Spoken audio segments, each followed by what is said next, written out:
ሎሚ፣ ቃሪያ፣ በሶ እምነት ነው።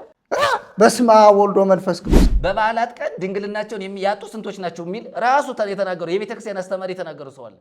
ስንት ልጅ የሚወልዱ ብዙ ተባዙ ወመልእዋ ለምድር ያለውን የእግዚአብሔርን ቃል የሚፈጸምባቸው እናቶችና እህቶች እኮ ናቸው እዛ ውስጥ ቀስመው የቀሩ። በምሽቱ በጣም ተቸግሯል። በቃ ባህል እያለች ስትዞር ነው ሞቱ።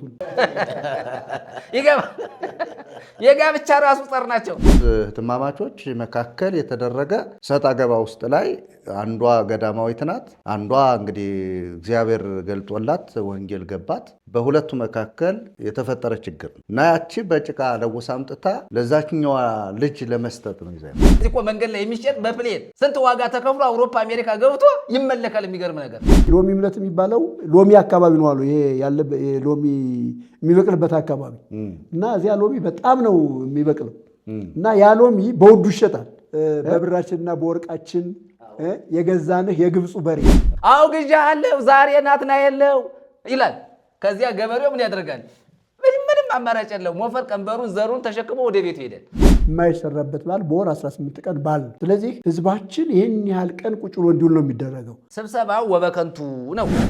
ከእግዚአብሔር ከአባታችን ከጌታም ከኢየሱስ ክርስቶስ ጸጋና ሰላም ለእናንተ ይሁን። እንደምናላችሁ በዓለም ዙሪያ ያላችሁ ተመልካቾቻችን፣ ይህ አፍላገ ሕይወት ሚዲያ ነው። አፍላገ ሕይወት ሚዲያ እንግዲህ በጣም ተወዳጅ ሚዲያ እንደሆነ ብዙዎቻችሁ እየገለጣችሁልን ነው። ተወዳጅነቱ ደግሞ እውነትን በመግለጥና ሐሰትንም በማጋለጥ ጭምር እያገለገለ ያለ አገልግሎት ስለሆነ በጣም ብዙዎቻችሁ አስተያየት እየሰጣችሁን ነው። እግዚአብሔር የተባረከ ይሁን። እንግዲህ ተመልካቾቻችን ዛሬ ደግሞ ወደ እናንተ ይዘን የመጣነው ርዕሰ ጉዳይ አለ። ከዛ በፊት ግን የእግዚአብሔርን ቃል በማንበብ እጀምራለሁ ማለት ነው። የሉቃስ ወንጌል ምዕራፍ 24 ከቁጥር 46 ጀምሮ እንዲህ ይላል። እንዲህም አላቸው፣ ክርስቶስ መከራ ይቀበላል፣ በሦስተኛውም ቀን ከሙታን ይነሳል፣ በስሙም ንስሐና የኃጢአት ስርየት ከኢየሩሳሌም ጀምሮ በአሕዛብ ሁሉ ይሰበካል ተብሎ እንዲሁ ተጽፏል። እናንተም ለዚህ ምስክሮች ናችሁ። እነሆም አባቴ የሰጠውን ተስፋ እኔ እልክላችኋለሁ። እናንተ ግን ከላይ ኃይል እስክትለብሱ ድረስ በኢየሩሳሌም ከተማ ቆዩ። እስከ ቢታንያም አወጣቸው፣ እጆቹንም አንስቶ ባረካቸው። ሲባርካቸውም ከእነርሱ ተለየ፣ ወደ ሰማይ ማረገ። እነርሱም ሰገዱለትና በብዙ ደስታ ወደ ኢየሩሳሌም ተመለሱ። ዘወትርም እግዚአብሔርን እያመሰገኑና እየባረኩ በመቅደሱ ኖሩ ይላል። እግዚአብሔር አምላክ የተባረከ ይሁን። እንግዲህ ይህ ክፍል የሚነግረን አሁን ያለንበትን ወቅት የሚገልጥ ክፍል ነው።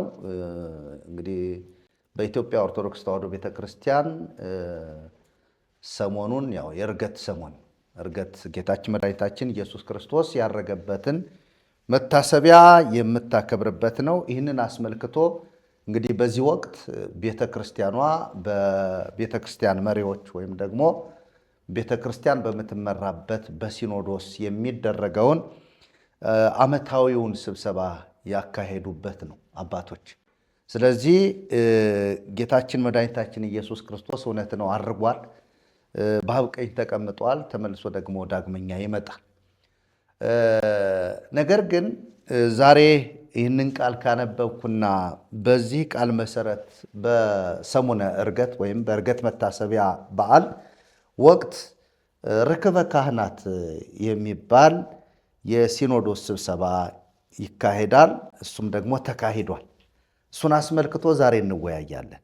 ሲኖዶሱ እንግዲህ የቤተ ክርስቲያኒቱ ዋና መሪ ወይም ደግሞ መሪዎች አባቶች ተሰብስበው ውሳኔ የሚያስተላልፉበት፣ ስህተቶችን የሚያርሙበት፣ ደካሞችን የሚያበረታቱበት እንዲሁም የተለያዩ ምክር ሐሳቦችን የሚያስተላልፉበትና ለሚቀጥለው የሲኖዶስ ስብሰባ አቅጣጫ አስቀምጠው የሚለያዩበት እንደሆነ እናውቃለን። ስለዚህ ዛሬ ይህንን አስመልክቶ የምንወያየው በሲኖዶሱ ላይ የተከናወኑ ወይም ደግሞ የተሰጡ መግለጫዎችና በሲኖዶሱ ስብሰባዎች የታዩ ነገሮችን እናነሳለን።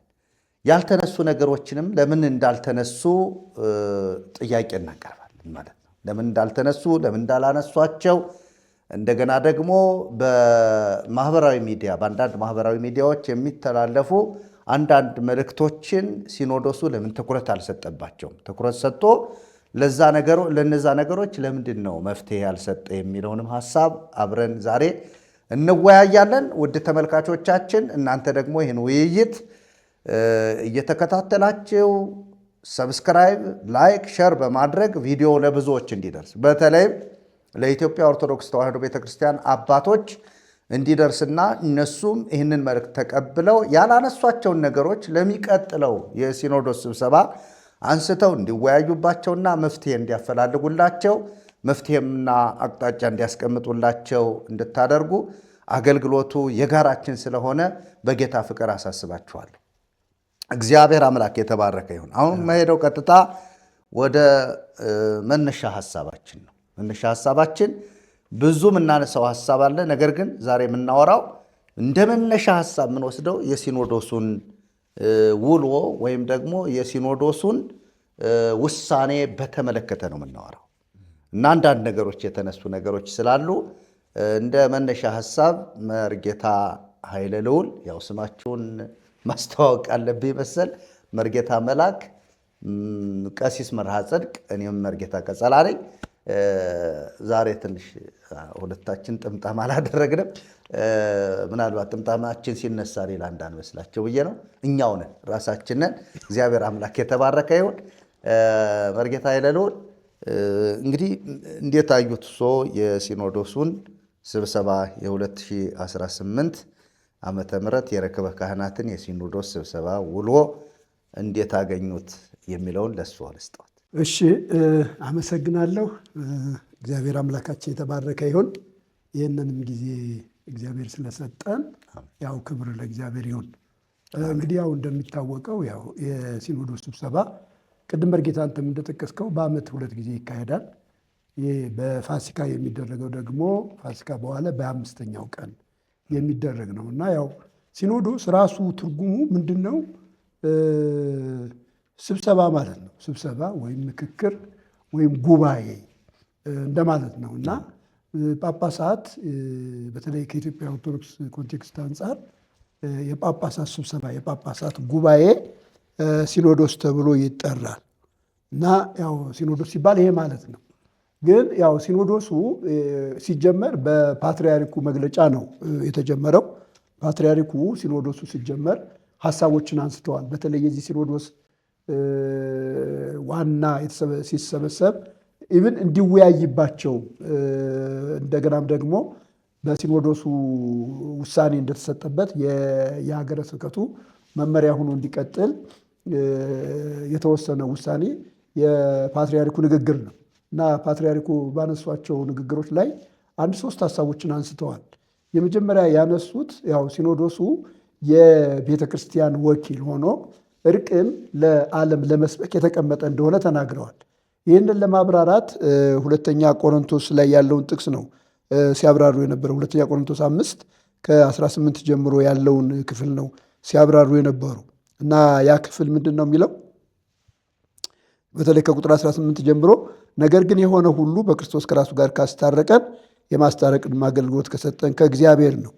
እግዚአብሔር በክርስቶስ ሆኖ ዓለሙን ከራሱ ጋር ያስታርቅ ነበርና በደላቸውን አይቆጥርባቸውም ነበር፣ በእኛ የማስታረቅ ቃል አኖረ።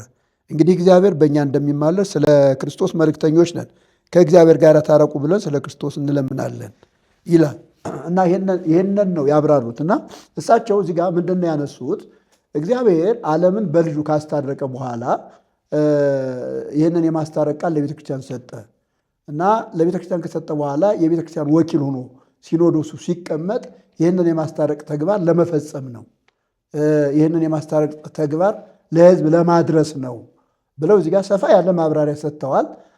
ነገር ግን እኔ በጣም እንድናይ የፈለግኩትኝ ሲኖዶሱ ወይም ደግሞ ጳጳሳቱ ይህንን ኃላፊነታቸውን እየተወጡ እንዳልሆነ እሳቸው ተናግረዋል። እየተወጡ እንዳልሆነ ዓለም ከኛ ይህንን ትጠብቃለች፣ ቤተክርስቲያን ይህንን እንድንወጣ ኃላፊነት ሰጥተናለች።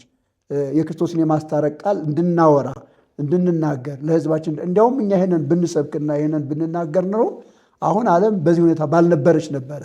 ግን የሚያሳዝነው እኛ ይህንን ከመወጣት ይልቅ በተቃራኒው እኛ ራሳችን የሌላ ነገር መጠቀሚያ ሆነናል የሚል ሀሳብ ተናግረዋል። የሌላ ነገር መጠቀሚያ ሆነናል፣ የብጥብጥ መጠቀሚያ ሆነናል ብለው ተናግረዋል። እና ይሄ በጣም የሚገርም ነው። እንግዲህ በእሳቸው ንግግር መሰረት ስናየው ሲኖዶሱ ኃላፊነቱን እየተወጣ አይደለም ማለት ነው አይደለ? ኃላፊነቱን እየተወጣ አይደለም። የተሾመበትን የተቀመጠበትን የተሰጠውን አደራ እየተወጣ አይደለም። የሐዋርያት ሥራ ምዕራፍ 20 ቁጥር 28 ላይ በገንዛ ደግሞ የዋጃትን የእግዚአብሔርን ቤተክርስቲያን ትጠብቁ ዘንድ እናንተ ጳጳሳት አድርጎ ለሾመባት ለመንጋውና ለራሳችሁ ተጠንቀቁ ይላል አይደለ? እኔ ከሄድኩ በኋላ ለመንጋው የማይራሩ ጨካኞች እንዲገቡባችሁ አውቃለሁ፣ ደቀ መዛሙርትንም ወደኋላ እንደሚስቡ ብሎ ጳውሎስ ተናግሯል። አሁን ሲኖዶሱ ኃላፊነቱን ባለመወጣቱ ምክንያት ቤተክርስቲያንን እየጠበቀ አይደለም።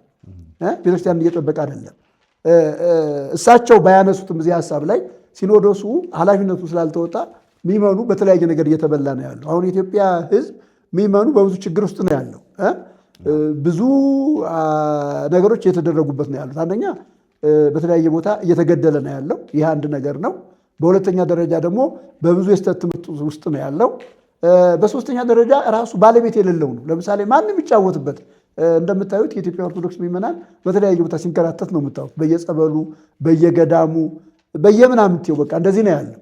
እና ይሄ ሁሉ የመጣው ግን ከምንድን ነው ከተባለ ሲኖዶሱ ኃላፊነቱ ስላልተወጣ ነው። ሲኖዶሱ ኃላፊነቱ ስላልተወጣ ነው። እና ኃላፊነታችንን እየተወጣን አይደለም፣ እንድናስተላልፈው የተሰጠንን የእርቅ መልእክት እያደረስን አይደለም ብለዋል። እና ይሄ እውነት ነው። እኔ የእሳቸውን ንግግር ተጋርቸዋለሁ። አሁን እንዳልኳቸው በህዝቡ ላይ እየሆነ ያለው ከዚህ የተነሳ ነው። ምናልባት በኋላ እናንተ በደንብ ታነሱታላቸው። ለምሳሌ ከዚህ ቀደም ብሎ በነበረው ስብሰባ ወንጌል ለህዝባችን አልሰበክንም እያሉ ነበር አይደለ? ወንጌል ለህዝባችን አልተሰበከም፣ ህዝባችን ወንጌል እየተማረ አይደለም እያሉ ነበረ።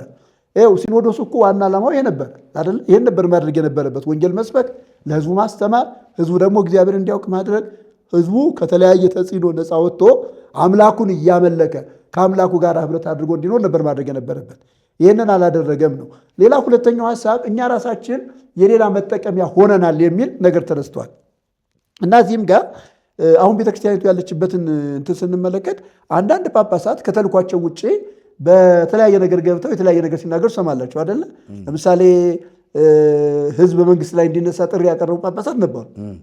ይሄ ቀላል አይደለም። ይሄ የቤተክርስቲያን ሀሳብ አይደለም፣ ወይም ከአንድ ጳጳስ የሚጠበቅ አይደለም። የእርቅ መልእክተኛ ነው ጳጳስ አይደለም? እሳቸው ያሉት ይህንን ነው። እኛ የእርቅ መልእክተኛ ነን። ግን አንዳንዶቹ ይህንን ሲያመጡ ነበር። ይህም ብቻ አይደለም። ለምሳሌ ጳጳሳቱ አሁን ቤተክርስቲያኒቱ አሁን ተከፋፍላ ነው ያለችው። ለምሳሌ የትግራይ ሲኖዶስ አለ። እንደገና ደግሞ ጎጃም አካባቢ ራሱ አንድ ሲኖዶስ ተቋቁሟል። እየተለያየች ነው ያለችው ማለት ነው። እየተለያየች ነው ያለችው። ስለዚህ ቤተክርስቲያኒቱ እሳቸው እንዳሉት የሲኖዶሱ የእርቅ መልእክተኛ ከመሆን ይልቅ ምን እየሆነ ነው ያለው? የሌላ አካል መጠቀሚያ እየሆነ ነው ያለው። ለምሳሌ እንደ ምሳሌ ብንወስድ አሁን ትግራይ ላይ ያለው በመንግስትና ወይም በኢትዮጵያ መንግስትና በህወሓት መካከል መከፋፈል አለ አይደለ? ቤተክርስቲያኒቱ አንድ ሆና ያንን ማስማማት ሲገባት እዚያ ያሉ ጳጳሳት ከዚያ ካለው ፖለቲካ ድርጅት ጋር አብረው ቤተክርስቲያኒቱን ለመክፈል እየጣሩ ነው ያሉት። ይሄ ትክክል ነው። እኔ እሳቸው ያሉት እውነት እንደሆነ ለማሳየት ነው እኔ አሁን ይህንን ሁሉ ማነሳው ማለት ነው። እና ቤተክርስቲያኒቱ ማነው ጳጳሳቱ ተልኳቸውን እየተወጡ አይደለም፣ የእርቅ መልእክተኛ እየሆኑ አይደለም፣ የሌላ ነገር መጠቀሚያ ሆነዋል። ይሄ ደግሞ የሚያሳየን አሁን አንዱ ምሳሌ ነው። ምናልባት የጎጃም ላይ ያለው ከትምህርት ጋር የተያያዘ ነው መሰለኝ፣ ከቅባትና ተዋህዶ በሚለው ነው። ያም ቢሆን በውይይት በንግግር መፈታት የሚችል ነው። ግን ይህንን አላደረገም። ስለዚህ ሲኖዶሱ የእርቅ መልእክተኛ እየሆነ አይደለም፣ የእርቅ መልእክተኛ እየሆነ አይደለም። ይህንን እሳቸው በደንብ አጠንክረው ተናግረዋል። ይሄ አንድ ነገር ነው። ከዚህ ውጭ ደግሞ እኔ ሲኖዶሱ ላይ ያየሁትኝ እሳቸው ይህንን የተናገሩት ስለዚህ ሲኖዶሱ ይህንን ተቀብሎ ሌላ ነገር ማድረግ ሲገባው ወደ ፖለቲካ ነው የዞረው። ለምሳሌ ስለ ምርጫ ሲያወራ ነበር፣ ስለተለያየ ነገር ሲያወራ ነበረ። ይህ ሲኖዶስ ስራ ነው ወይ? ምርጫ የመንግስት ስራ ነው አይደለም? ይህንን መስራት ያለበት የሀገሪቱ መንግስት ነው። ቤተክርስቲያን ይህንን አይመለከታትም። ልጸልይ ትችላለች፣ ግን እንደ አጀንዳ ቀርቦ ነው ሲወያዩበት የነበረው እና ይህንን ስንመለከት ፓትርያርኩ ያሉት እውነት ነው። ፓትርያርኩ ያሉት እውነት ነው። ቤተክርስቲያኒቱ ወይም ጳጳሳቱ የእርቅ መልእክተኛ ከመሆን ይልቅ የፖለቲካ መጠቀሚያ እየሆኑ ነው። እንደገና ደግሞ ፖለቲከኛ እየሆኑ ነው። እንደገና ደግሞ አንዳንድ የአመፅ ቡድኖችን መጠቀሚያ እየሆኑ ነው ያሉት። ስለዚህ ከዚህ የተነሳ ከወንጌል እውነት ፈቀቅ ብለው ወይም ደግሞ ቅድም እንዳነበብኩትኝ እንደ እግዚአብሔር ቃል ቤተክርስቲያን ለመጠበቅ አደራ የሾማቸው መንፈስ ቅዱስ ቤተክርስቲያን ተጠብቁ ዘንድ እናንተ ጳጳሳት አድርጎ ለሾመባት ለመንጋውና ለራሳቸው ተጠንቀቁ ነው የሚለው አይደል? ለመንጋውና ለራሳቸው ተጠንቅቀው ቤተክርስቲያን ከስተት ትምህርት ቤተክርስቲያንን ከተለያየ ጥቃት መጠበቅ ሲገባቸው ነገር ግን በማይገባቸው ነገር ውስጥ ነው ያሉት ማለት ነው። ስለዚህ ፓትርያርኩ የሰጡት መግለጫ በጣም ትክክልና አሁን ያለውን ነባራዊ ሁኔታ ያሳየ ነው። እንግዲህ ያው ወደ 22 የሚደርሱ አጀንዳዎች እንዳሉት ተገልጧል። አጀንዳዎችን በተመለከተ ስንመለከት እኛ 22 አጀንዳ አለ ተባለ እንጂ በግልጽ ተወያይቶ ወደ ውሳኔ የመጣ እኔ ጠቃሚ አጀንዳ ራሱ አላየሁኝ። እውነቴን ነው። ጠቃሚ አጀንዳ ይሄ ነው የሚባል ለቤተክርስቲያን የሚጠቅም ቤተክርስቲያንን የሚያግዝ ወይም ቤተክርስቲያን አሁን ካለችበት ችግር የሚያወጣ ውሳኔ ሲወሰን አላየሁም። እንዲያውም አንዳንዱ ከሲኖዶሱ ዓላማ ጋር ራሱ የማይገናኝ ነገር ነው። ብዙ ምናልባት እንግዲህ ያው ወስነዋል የሚባለው አስተዳደራዊ ነገር ነው። አስተዳደራዊ ነገር ይመለከታቸዋል፣ ልክ ነው። ግን ከአስተዳደራዊ ነገር ግን ቅድሚያ ሊሰጡት የሚገባ ነገር ነበራቸው። ቤተክርስቲያኒቱ ብዙ ጥያቄ እየተነሳባት ነው እንደምታውቁት። እኛም እዚህ በሚዲያ ብዙ ነገር እያነሳን ያለ ነው። ሌሎችም ጥያቄ እየጠየቁ ነው ያሉት። ቤተክርስቲያን ችግር አለባት እየተባለ ነው ያለው። ብዙ ትምህርቶቿ ብዙ የስተት ትምህርቶቿ እየተገለጡ ህዝቡ እየሰማ ወደ ቤተክርስቲያን ጥያቄ እያቀረበ ነው ያለው። በዚያ ላይ ቤተክርስቲያኒቱ ተወያይታ የሆነ መፍትሄ ስትሰጥ አላየንም። አንድ ሀሳብ ልጨምርና አቆማለሁኝና ምንድን ነው ለምሳሌ የዛሬ ዓመት በነበረው ሲኖዶስ የሊቃውንት ጉባኤ ተጠርቶ ነበረ እና የሊቃውንት ጉባኤ ተሰብስቦ ምን የሚል ሀሳብ አንስቶ ነበረ? በቤተክርስቲያናችን መጻሕፍቶች ውስጥ ችግር አለ፣ ችግሩ ምን ይበል ይታረም የሚል ጥያቄ ቀርቦ ነበር እና ያው ጉባኤ ማነው ይሄ ኮሚቴ እንደተቋቋመ በዚህ ጉዳይ ላይ ሰምተን ነበረ። ለጥቅምቱ ሲኖዶስ ይህን ነገር አቅርቦ አጥንቶ የሚያቀርብ ማለት ነው። እና የጥቅምቱ ሲኖዶስ ምንም የቀረበ ነገር የለም። አንድ መጽሐፍ ብቻ ነው ስህተት አለበት ተብሎ የቀረበው ማለት ነው። ስለዚያ ተወድሶ ብዙ ነገር ተብሎ የሚቀጥለው ሲኖዶስ ከዚህ የተሻለ ነገር እንጠብቃለን ተብሎ መመሪያ ተሰጥቶ ነበር። ግን የሚገርመው ነገር የአሁኑ ሲኖዶስ ላይ ምንም ነገር የቀረበ ነገር የለም። ምንም የተነሳ ነገር የለም። ቤተክርስቲያኒቱ ችግር አለባት፣ ስህተት አለብን፣ ብዙ የቤተክርስቲያን መጻሕፍት ችግር አለባቸው ተብሎ ተወስኖ ይሄ ተጠንቶ እንዲቀርብ ለሊቃውንት ጉባኤ ወይም ደግሞ ለኮሚቴ ተሹሞ ለኮሚቴው መመሪያ ተሰጥቶ ነገር ግን ምንም አላደረገም እና እንዲያውም እኔ ሲኖዶሱ የወሰነውን ውሳኔ እንኳ ዞር ብሎ የማያይ አጀንዳው የወሰነውን ውሳኔ ዞር ብሎ የማያይ እንደገና ደግሞ ተከታትሎ የማያስፈጽም ዝም ብሎ የአባቶች ስብስብ እኔ አከብራቸዋለሁ። ያው ትልቅ ሰዎች ስለሆኑ አከብራቸዋለሁ። የአባቶች ስብስብ ሆኖ ነው ያየሁትኝና ይህንን ለማለት ነው። አመሰግናለሁ። አዎ ትክክል ነው። እንትኑ ያው እንደተባለው የአባቶች ስብስብ ነው። አባቶችን እናከብራለን። በነገራችን ላይ ብዙ እነዚህ በቲክቶክ ምናምን ላይ የሚወናጨፉ ልጆች እኛ አባቶችን እንደማናከብር ከአባቶች እንዳልወጣነን የሚያዩ ሰዎች በዚሁም እንዲያውቁት እኛ አባቶችን እናከብራለን። የአባቶችን ስብሰባም እናከብራለን። ስብሰባው ላይ አይደለም ትልቁ ተቃውሟችን። መሰብሰብ እኮ መጽሐፍ ቅዱሳዊ ነው። ተሰብስቦ ነገሮችን ማየት፣ ችግሮችን መፍታት፣ የተጣሉትን ማስታረቅ፣ የተጣመመውን ማቅናት እኮ የአባቶች ትልቅ ስራ ነው የአባቶች። ነገር ግን ደግሞ እንደ ቤተ ክርስቲያን መሪዎች ደግሞ ስናነሳቸው አባቶች ናቸው፣ መሪዎች ናቸው እነሱ። እንደ ቤተ ክርስቲያን መሪነታቸው ግን ቤተ ክርስቲያንን አደጋ ላይ ሊጥሏት ይችላሉ የሚባሉ ስጋቶችን አንስተው ተወያይተው ለነዛ ስጋቶች መፍትሄና አቅጣጫ ማስቀመጥ አሁንም እንደ መንፈሳውያን መሪዎች ቅድም እሱም እንዳነሱት ለመንጋውና ለራሳችሁ ተጠንቀቁ ነው የሚለው። ተጠንቀቁ ማለት በመሳሪያ አይደለም። መሳሪያ ይዘው ታጥቀው እንዲጠባበቁ አይደለም። ተጠንቀቁ ማለት በትምህርት ነው። ስህተቶችን በማረም ነው። ስህተቶች ሲነሱ በነገራችን በማውገዝ አይደለም። ለምሳሌ አንድ መጽሐፍ አሁንም አውግዘዋል። እንደ ገዳም እናስጎብኝ ምናምን የሚል መጽሐፍ ከልክለዋል። ውግዘት ሳይሆን እንዳይሰራጭ ምን አድርገዋል። እሱ ብቻ ነው ወይ ኋላ ስለምናነሳው እሱን።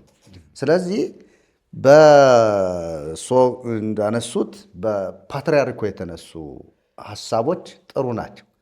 እንዲያው በአነሱት ሐሳብ በመጽሐፍ ቅዱሱ ክፍል እንኳ ቢወያዩ እሱ ብቻ ለሲኖዶሱ አጀንዳ ይሆን ነበር። እዛ ውስጥ ላይ ስለ እርቅ አንስተዋል።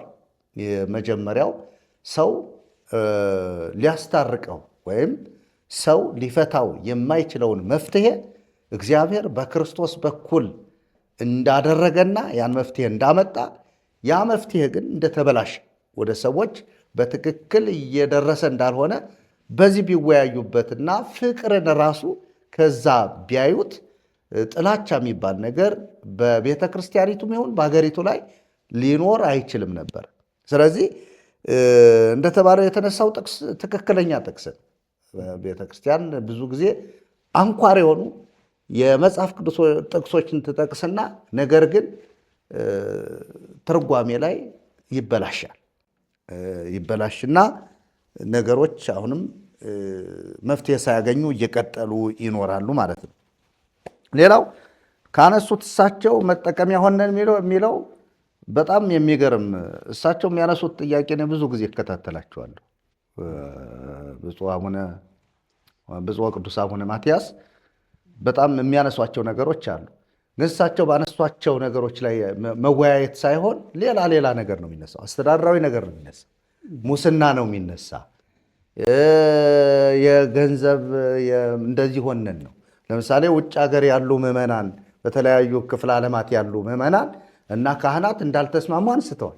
በአሜሪካና በሌሎችም አካባቢዎች ያሉ ካህናትና ምዕመናን ባለመስማማታቸው በሱም ላይ እንዳንድ አጀንዳ አድርገው ሲወያዩ እንደነበረ እናውቃለን። አጀንዳውን በተከታታይ ሲነግሩን ስለነበረ። ነገር ግን ያ አጀንዳ ሆኖ የሚነሳ ነው ወይ ከወቅታዊ ሁኔታ እና ቤተ ክርስቲያን ካለችበት ውድቀት አንጻር ስናየው አጀንዳው እሱ ነው ወይ መሆን ያለበት? ሙስና እኮ የወንጌል አለመሰበክ ውጤት ነው። ሙስና እኮ ሰዎች በክርስቶስ ፍቅር ያለመያዛቸው ውጤት ነው። ሙስና የሌብነት ዋናው ክፍል ነው። ነገር ግን ይህን ሙስና ማጥፋት የሚቻለው ሰዎች ወንጌልን ትኩረት አድርገው በወንጌልና በወንጌል እውነት ሲኖሩ ነው። ይህንን ሌብነትና ሙስና ማጥፋት የሚችሉት። ስለዚህ ስለ ወንጌል ተነስቷል ወይ ብለን ብናነሳ ወንጌል እንዲሁም እዛ ላይ እንዲሁ አለፍ ብለው እንደ ወፍ ዘራሽ ምናልባት እና አቡነ ቶማስ ያነሱት ወንጌልን ያካፈሉበት የቶማስን ታሪክ አንስተው እንዲሁም እጁ ቀለጠ የሚለው ትምህርት ስህተት ነው። የጌታን ጎን ሲነካው እጁ ቀለጠ የሚል ትምህርት ነበረ። ያንን ትንሽ አፈርሰውታል። ስህተት ነው ብለው ተናግረዋል። ተከታትለነዋል እሱንም ጉዳይ እና እሱ ነው። ሌላው በጣም የሚገርመው የትግራይ ሲኖዶስ ነው። ትግራይ ሲኖዶስ ማለት ትግራይ የኢትዮጵያ ክፍል ነች። ከአንድ ክልል ነው የትግራይ ክልል። ነገር ግን እዛ ጋር ተከፍለው በዋናነት አሁን የትግራይን ሕዝብ ራሱ ለመገንጠል እንኳ ጥረት እያደረጉ ያሉ የሲኖዶስ አካላት ናቸው። እሱ ብቻ አይደለም። የእነሱም ስብሰባ በዚህ በተመሳሳይ ጊዜ ስለነበረ ሌላ ታምር ነው የምናሳትም ብለው የቀደመው የታምረ ማርያም አያስፈልግም ብለው የአዲግራት ታምረ ማርያም የሚባል ታምረ ማርያም አሳትመዋል።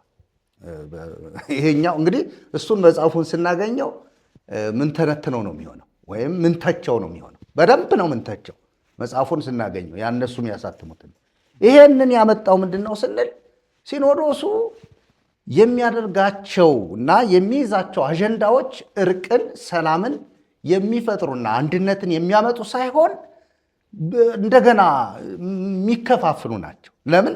እርቅም ሰላምም የሚፈጠረው ወይም የሚመጣው አንድነት የሚመጣው አንዱ ስለ ሁሉ ስለሞተው ስለ ጌታ እንደተነበበው ደግሞ እግዚአብሔር እኛንና ራሱን ያስታረቀበት ልጁን ኢየሱስን ማዕከል ያደረገ አጀንዳ ሲያዝ እሱ አጀንዳ ሲሆን መፍትሄ ይኖራል ማለት ነው። ስለዚህ ከዚህ አንጻር ብዙ ነገሮች እንደተበላሹ እሳቸው ባያብራሩትም ነገሮቹ ጥሩ እንዳልሆኑ አይተናል ነው የእሱ ምልከታ። በጣም ደስ የሚል ምልከታ ነው። ጥሩ ነው። አንዳንድ ጊዜ ቁጭ ብሎ ተከታትሎ ነገሮቹን በነጥብ አውጥቶ መወያየቱ የእኛም ትልቅ አጀንዳ መሆን እንዳለበት ስለማምን ነው። በመቀጠል መርጌታ መላክስ ምንድን ነው ከሲኖዶሱ ስብሰባ የተከታተሏቸውን አንዳንድ ነጥቦችን ሰው እንዲያነሱ ለእሱ ልስጦ። እግዚአብሔር ይመስገን። እንግዲህ ዛሬ ደግሞ በእንደዚህ አይነት ሁኔታ እንድንሰበሰብና እንድንወያይ እግዚአብሔር እድሉ ስለሰጠን እግዚአብሔር ይመስገን። በጣም ብዙ ሀሳቦች ተነስተው አሁን እየተነጋገርን የተወያየን ያለ ነው። በጣም ደስ የሚል ነገር እንግዲህ ያየናቸውን ነገሮች በሙሉ የታዘብናቸው ነው። እኛ የታዘብናቸው በውጭ ሆነን የታዘብናቸው ነገሮች ብዙ ስላሉ እነሱን ነው ትኩረት አድርገን የምንነጋገረው እና እንዲያውም ምን ታዘብክ፣ ምን ተመለከትክ ለሚለው እኔ አንደኛ በመጀመሪያ ደረጃ በኢትዮጵያ ኦርቶዶክስ ተዋሕዶ ቤተክርስቲያን ጳጳሳት ሁሌም እንዳፈርኩ ነው የምኖረው። አሁንም ደግሞ እያፈርኩባቸው ነው ያለው። ለምን አፈርክ፣ ለምን እንደዚህ ተሰማህ ለሚለኝ ሰው አንደኛ ከየሀገረ ስብከቱ ጳጳሳት ተሰብስበው መዳረሻቸውን አዲስ አበባ አድርገው ከተለያየ አቅጣጫ ዋጋ ከፍለው ብዙ ነገር ተደርጎ መጥተው ለኢትዮጵያ ምዕመናን ግልጽ የሆነ የተወያዩበት፣ የተነጋገሩበት፣ የወሰኑበት፣ ያረቀቁት፣ የፈጩት፣ ያደቀቁት ነገር በሚዲያ የኢትዮጵያ ሕዝብ የሚሰማው ነገር የተነገረ ነገር የለም። ይህን ያህል ቀን ውለው አድረው ሰንብተው ማለት ነው ያነሷቸውን ነገሮች እነዚህም አምልጠው ይመስለኛል እንጂ እውነት እነዚህ ሁሉ እንዲወጡ የሚፈቅዱ አይመስለኝም። እና በወፍ ዘራሽ ነገር ወይ በወፍ በረር ነገር ይሄ አይታችሁ ከሆነ በአንድ ቀን ውይይት እንደዚህ ሀሳብ ተነስቶ በዚህ ተወያየን የሚል አንድ ሰው በመስኮት ብቅ ብሎ ምን ያደርጋል? መግለጫ ይሰጣል። ከዚያ ውጭ ግን አናያቸውም። አንዳንድ ነገሮች ደግሞ በቃ የሆነች ነገር ተቀጭባ ትመጣለች። ግን ይህንን ያህል ቀን ቁጭ ብለው ሲወያዩ ምን ተነሳ፣ ምን ተወያዩ፣ ምን ላይ ደረሱ፣ ለህዝብ ይተላለፍ ይወቅ የተባለው ነገር ምን አለ ብለን እንደው አጠቃላይ ስብሰባውን ስንቃኘው ምንም የሚጨበጥ የሚያዝ ነገር የሌለው እጅግር የሌለው ማሰሪያ የሌለው ስብሰባ ሆኖ ነው የምናየው። እና እነዚህ ቅድም መምህር ኃይለሉ ሲናገሩ እኔ በአባትነታቸው አከብራቸዋለሁ፣ እኛ በእድሜ እናከብራቸዋለን፣ በቁም ነገር ግን እንተቻቸዋለን። አየህ፣ በቁም ነገር ያደረጉት ነገር በጣም ብዙ ነገር መደረግ ሲገባው ያላደረጓቸው ነገሮች ስላሉ ማለት ነው። እና እኔ ከታዘብኩት ነገር አንደኛ ባለፈው ስብሰባቸውም የመጻሕፍትን ውግዘት፣ የገድላት፣ የድርሳናት፣ የታምራትን ውግዘት በተመለከተ ወይም ደግሞ ባለፈው አንድ ገድላን አውግዘው ነበር። አሁን ደግሞ አንድ የዋልባ ገዳምን አንድ መጽሐፍ ገዳሙን እንወቅ በሚል ርዕስ የተዘጋጀውን እሱን እንዳይሰራጭ ሲከለክሉ ይሄ ተሰምቷል ማለት ነው። በነገራችን ላይ ይህንን ነገር ይናገሩ እንጂ አሁን አርኪ ነው ወይ ይሄ ነገር? እንደ አንዲት የሆነች ነገር ኃይለ አርያማዊት አስመስሎ አቀረበ እንደዚህ አይነት ነገር የሚለው በራሱ ከዚህ የበለጠ በጣም በብዙ መጻሕፍት ላይ የተጻፈ በብዙ ነገር የክርስቶስን ሞት፣ ትንሣኤ፣ የክርስቶስን አዳኝነት የሚደመስስ ከምድረ ገጽ የሚያጠፋ ብዙ የስህተት አስተምሮና ትምህርት እንዳለ ያንን ትተው አንዳንድ ነገር ብቅ ማድረጋቸው አንደኛ አርኪ አይደለም ነው። እና የመጻሕፍት ውግዘት በስርዓት ተነቦ የቱጋ ስህተቱ እንዳለ አንድ መጽሐፍ ሲተችኩ ወይም ደግሞ ትክክል አይደለም ሲባል ሙሉ ተነቦ ሙሉ መጽሐፉ ተተንትኖ ተብራርቶ አይ ይሄ መጽሐፍ ከዚህ እስከዚህ ባለው ገጽ ላይ የተሳሳተ ትምህርት ተተላልፎበታል፣ ይሄ መጽሐፍ ለኢትዮጵያ ምዕመናን አይመጥንም ተብሎ አንደኛ ይፋ የሆነ ግልጽ የሆነ መጽሐፉ ራሱ ገጹ፣ ከለሩ የት ቦታ ላይ እንዳለ ራሱ እያንዳንዱ ነገር መጠቀስ መቻል ነበረበት። አንደኛ ያወጋገዝ ስልታቸው ራሱ የተጣመመ ነው። መጽሐፉ የለም ማለት ይቻላል። ምክንያቱም አንደኛ የጸሐፊው ስም በግልጽ መታወቅ አለበት። በሁለተኛ ደረጃ የመጽሐፉ ርዕሱ ያው ገዳም እንወቅ ስለሆነ እንትን ያለ ነው። ነገር ግን መጽሐፉ ይዘቱ አልተነበበም። እሱ እንዳሉ ለምሳሌ ኃይለ አርያማዊት ብሏል አሉና ሰባቱን ምስጢራት ቤተክርስቲያንም አፋልሰዋል አሉ። እነሱ እነማን ናቸው? አሁን ለምሳሌ እኮ መጻሕፍት መወገዝ ያለበት አሁን እኛ እንደ ተሐድሶ ብዙ ጊዜ ሰዎች እንግዲህ ይመለከታሉ ብለን ተስፋ እናደርጋለን። አሁን እንደ ተሐድሶ እኛ የምናደርገው ነገር ምንድን ነው ስንል አንድ ተሐድሶ የሚያደርገው ነገር ይሄ መጽሐፈ ግብረ ሕማማት ነው ብለን ስንተች ይዘነው ነው የምንመጣ። አየህ፣ አሁን ይሄ ግብረ ሕማማት ነው። ግብረ ሕማማት የተባለ መጽሐፍ ስህተት አለበት። የቱ ጋር ምዕራፍ እንናገራለን፣ ገጽ እንናገራለን፣ ቁጥር እንናገራለን። መጽሐፉ የተሳሳተበትን እያንዳንዱን ገጽ ምዕራፍ፣ ቁጥር ሳይቀር ጠቅሰን ይሄ መጽሐፍ ከወንጌል ጋራ ከክርስቶስ ትምህርት ጋራ ከሐዋርያት ትምህርት ጋራ አብሮ የማይሄድ የተጣመመ ትምህርት ነው፣ ስህተት አለበት ብለን በይፋ ነው የምንናገረው። እኛ የምንጠብቀው ከኢትዮጵያ ቤተክርስቲያን ጳጳሳት የምንጠብቀው ዋና ቁም ነገር እንደዚሁ መጽሐፉን ይዘው ቀርበው ይሄ መጽሐፍ የተሳሳተ መጽሐፍ ነው፣ ገጹ ሳይቀር ቁጥሩ ሳይቀር የመጽሐፉ ከለር ሳይቀር ዓመተ ምሕረቱ ሳይቀር ቦታው የት ቦታ እንደተጻፈ የት ማተሚያ ቤት እንደታተመ እኛን እየጠየቁ አይደለ? እኛ ምን ጠይቃለን እኮ እኛ እነሱ አንድን መጽሐፍ ሲያወግዙ ዝም ብለን አይደለም እኮ እኛ በጣም መከራከር ካለብንና እንደው በአደባባይም እንደዚሁ መናገር ካለብን እኛ መጽሐፍ ጠቅሰን ስንናገር የታገኛችሁት ይሉናል።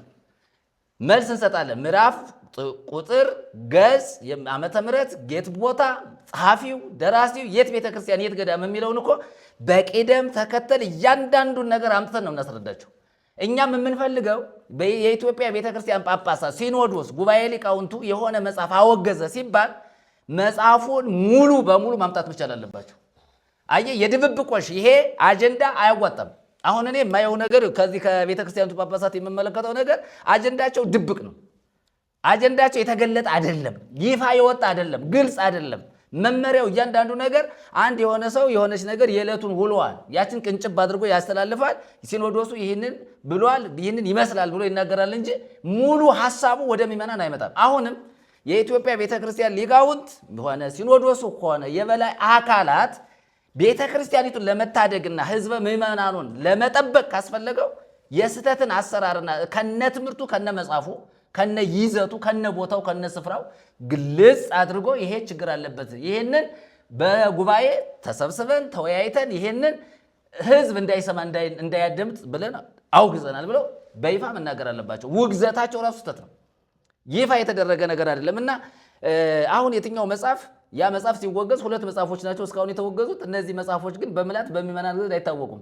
ለምሳሌ ምዕራፍ ቁጥሩ ራሱ አይታወቅም፣ ገጹ አይታወቅም፣ ቦታው አድራሻው በትክክል ይሄ ነው ተብሎ የተነገረ ነገር የለም። ቅንጭብጭብ የሆነ ነገር ድብቅ አጀንዳ ትክክል አይደለም። እና እኔ በእነዚህ በቤተ ክርስቲያን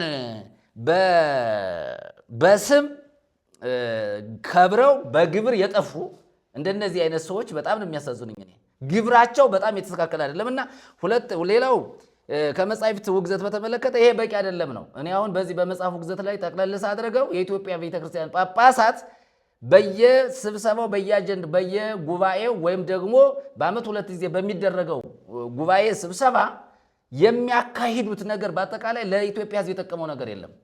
የጠቀመው ነገር ይሄ የሚባል ነገር የለም። አሁን ባለፈው መጻሕፍትን እንዲያርሙ መጻሕፍትን እንዲያስተካክሉ መወገዝ ያለበት ወይም መታረም ያለበት ነገር ታርሞ ተስተካክሎ ለወደፊቱ ተብሎ ተመራ አይደለ? ከዚያ ጉባኤ ሊቃውንት ነው ይሄን እንዲሰራ የተሰጠው። ጉባኤ ሊቃውንቱ ግን ሰርቶ ጉባኤ ሊቃውንቱ ራሱ መቱ ማብራሪያ የሰጠው ነገር የለም። አሁን እኮ ትልቁ ችግር ጉባኤ ሊቃውንቱ ምን አደረሰው? የተሰጠውን ስራ የቤት ስራ ምን አደረገው ጉባኤ ሊቃውንቱ ብለን የምንጠይቅ ሊቃውንቱ መጥቶ የነገረን የለም። ሚዲያ ላይ መጥቶ የተናገረ የለም። ያስተዋወቀን የለም። መስማት እንፈልጋለን፣ ማወቅ እንፈልጋለን፣ መረዳት እንፈልጋለን። የኢትዮጵያ ቤተክርስቲያን ሊቃውንት በገድላት በድርሳናት ላይ በተአምራት ላይ የወሰነው ውሳኔ አጥንቶ መርምሮ ተወያይቶ ወስኖ ያመጣው ነገር የለም። አሁን በውዝፍ ቀረ ማለት ነው። አሁንም ደግሞ ሲመጡ ደግሞ ያየነው ሌላ መጽሐፍ ተወገዘ። ይህንን በተመለከተ ደግሞ አጠናኑም አቀራረቡም የተስተካከለ አይደለም፣ ይፋ አይደለም፣ ድብብቅ ነው እና አሁን የተጠቀሱ መጻሕፍቶች ለውግዘት ተዳረጉ የተባሉ መጻሕፍቶችን እንደው ይሄ የአጀንዳ ማስፈጸሚያ ካልሆነ በስተቀር ብዙ መወገዝ ያለበት መጽሐፍ አለ። በውግዘት ደረጃ ስንመጣ ማለት ነው። ኋላ እናንተም ታነሱታላችሁ። ከኢትዮጵያ ቤተክርስቲያን አውደ ምሕረት ላይ መነቀል መወገድ ያለበት ብዙ የስህተት ታምራትና ድርሳን ወዘት አለ።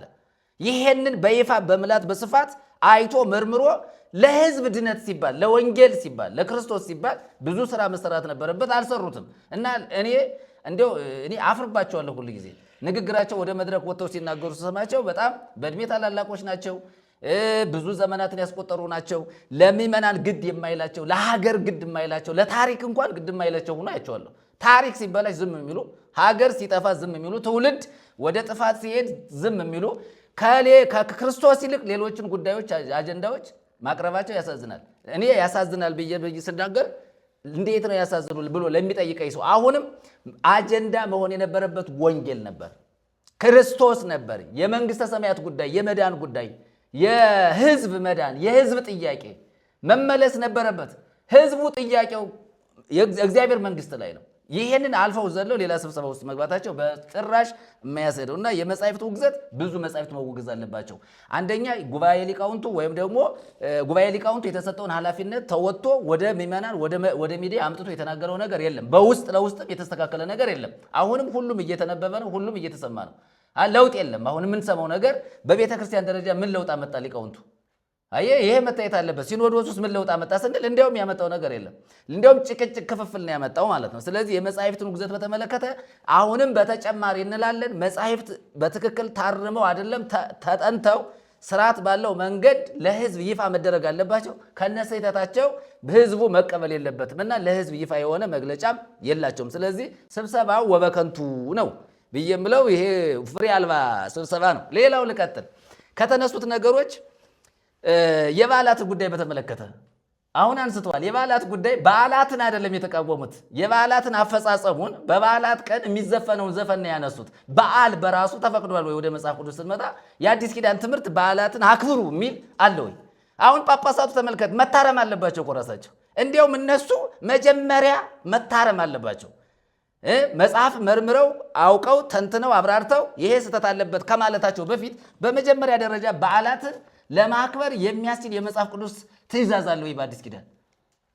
እሱን አሁን እንደ ጥያቄኛ እናቀርባለን። በዓላትን አክብሩ ተብለዋል ወይ ጳጳሳት? ጳጳሳትስ ህዝቡን በዓላትን አክብሩ ብሎ የሚያናዝዙበት መከራ የሚያሳዩት ለምንድን ነው? ይሄ ወደ ምዕመናን ወርዶ ወደ ታች ወርዶ በጣም ከባድ ነው። አሁን የቱ አዲስ ኪዳን ላይ ስንመጣ ማቴዎስ ላይ ነው ማርቆስ ላይ ነው የት ላይ ነው ተጽፎ ከዚህን ቀን ከአንድ ቀን እስከ 30 ቀን በዓላት መከበር አለበት፣ ታቦት ሲወጣ መታጀብ አለበት፣ ህዝቡ እልል ማለት አለበት፣ ማጨብጨብ አለበት።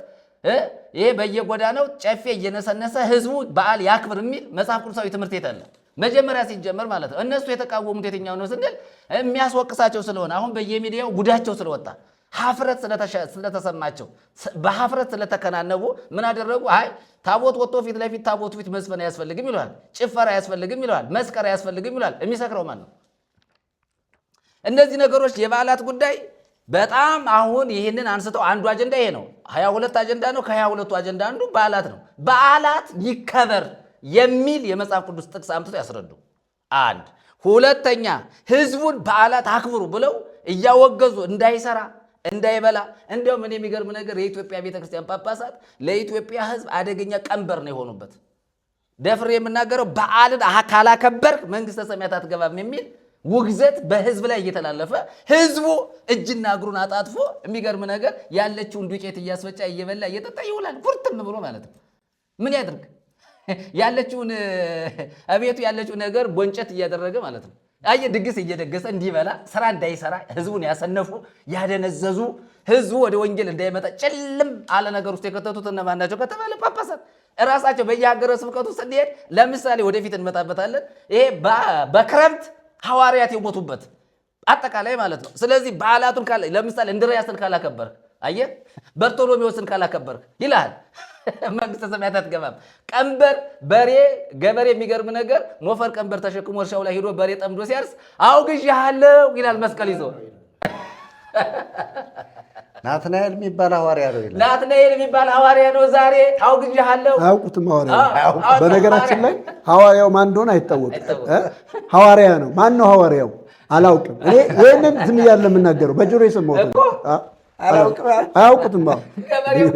ገበሬው ምስኪን ገበሬው ዘሩን ቋጥሮ 12 ሞፈር ቀንበር ተሸክሞ እርሻው ላይ ሄዶ በሬ ሲጠምድ ከዚያ ተልሞ እየዘራ እያለ የዘራውን ዘር ሳያርሰው አውግዤሃለሁ ዛሬ ናትናኤል ነው ይላል። ከዚያ ገበሬው ምን ያደርጋል? ምንም አማራጭ የለው። ሞፈር ቀንበሩን ዘሩን ተሸክሞ ወደ ቤቱ ሄዳል። ይሄ እርግማን አይደለም እንዴ? ይሄንን አሁን እልባት መስጠት ነበረባቸው። አሁን ከዚህ የበለጠ የሚያሳፍር ምን አለ? ገበሬ ልስራ እያለ ለውጥ ላምጣ እያለ ቤተሰቤን ልመግብ እያለ ሀገር ላልማ እያለ መሬት ላልማ እያለ ይሄንን ይሄ የታደለ እኮ ነው። አስተሳሰቡ ገበሬ ይበልጣቸዋል። እውነቱን ለመናገር እንደው ድምድም አድርጌ ልናገር ከነዚህ መነኮሳት ይልቅ ከባይታውያን ይልቅ ደግሞ በሀገሪቱ ካሉት ጳጳሳት ይልቅ አርሶ አደር ገበሬ ይበልጣቸዋል በጭንቅላት። ለምን ቃል እሱ በእርሻ መለወጥ እንዳለ ይገባዋል። እነዚህ ደግሞ መገዘት ማሰር ከዚህ የበለጠ ስተት አለ ወይ? ስለዚህ በዓላትን አንስተው ውጤቱን አለ አሁን መጨፈር መደነስ እንዴ ማን ነው ሲጠጣ የሚውለው? ማን ነው የሚጨፍረው? ማን ነው የሚደንሰው? የካህን ዘፋኝ አይደል እንዴ ሀገሪቱን በየሚዲያው ሞልቶ። ለምሳሌ ግብረ ሰላም ሂዶ ሳይዘፍን የሚመጣ ቄስ አለ እንዴ? መነኩሴ አለ እንዴ? ስለዚህ በዓላትን በተመለከተ የኢትዮጵያ ቤተክርስቲያን ጳጳሳት ከአርሶ አደር ያነሰ አመለካከት ነው ያላቸው። በደንብ አድርገን መናገር ያለብን። ለምሳሌ ለምንድን ነው የሚያወግዙት? አንዳንዴ እኮ በጣም ነው የሚያሳፍሩት። ህዝቡ ግራ ግቢት ብሎ ጨንቆት ማለት ነው። አትቆፍር ይሉታል፣ አትኮትኩት ይሉታል፣ አትረስ ይሉታል፣ አትትለም ይሉታል። አንተ ገበሬ ትልም ተልሞ የዘራውን ዘር ወፍ ለቅሞ ይበለዋል። በማን ምክንያት? በውግዘት ምክንያት። አርሶ እንዳይበላ እጅና እግሩን አሳስረው። ከዚህ በላይ ድግምትና አስማት አለ ወይ? እንደው እኮ ድግምትና አስማት እንላለን እንጂ እኮ በዓላትን አክብር ተብሎ የሚገዘት ገበሬ ከዚህ የበለጠ መታሰር ምን አለ? ከዚህ የበለጠ መፍዘዝ ምን አለ? አንተ ሰው ጭንቅላቱን እንዳይጠቀም ቤተሰቡ ስንት አሁን በተለይ እንደውም ግንቦትና ሰኔ ሐምሌ ነሐሴ በጣም ከባድ እኮ ነው። አየህ እንደገና መከር ሲመጣ ለነሱ ድግስ እንዲሰራ ይፈቱታል። መከር ይሄ ከኋላ በጋው ሲመጣ በዓል የለም ለነሱ እየደገሰ ማምላት አለበት። ገብቷል። ክረምት ላይ ዋና ዘር የሚዘራበት ላይ ግን በዓላትን እንዲያከብር ያደርጉታል። ይሄ የበዓላት አከባበር አንዱ አጀንዳ ነበር። ግን ይሄ ስህተት ነው። ግን ምንድን ነው ያሉት እነሱ? የቤተ ክርስቲያንን ቀኖና ተላልፏል፣ ትክክል አይደለም ነው ያሉት። ስለዚህ መጨፈር መደነስ የማን ነው? መስከርስ የማን ነው?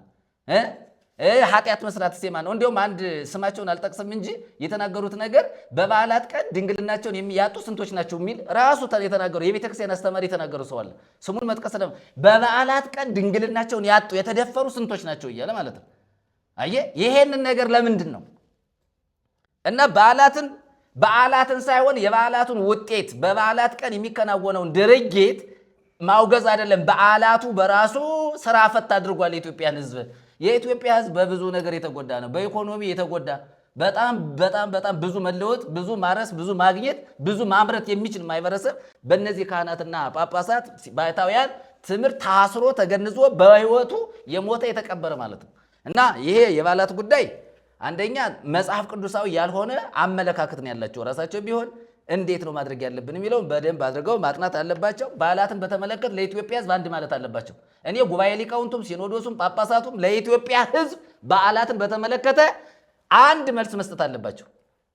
አንድ መልስ መስጠት አለባቸው። ጥናት አድርገው የትኛውን በዓል እናክብር ይሁን አናቅም፣ ግን በዓላትን በተመለከተ መፍትሄ ማግኘት አለበት ሕዝቡ።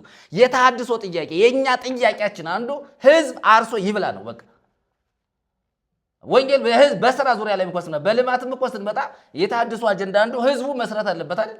መስራት አለበት እኮ። የኢትዮጵያ ህዝብ ተራራ መውጣት ይችላል፣ መቆፈር ይችላል፣ ጫካ መንጥሮ ማልማት ይችላል፣ ውሃ በቦይ ወስዶ ማልማት ይችላል።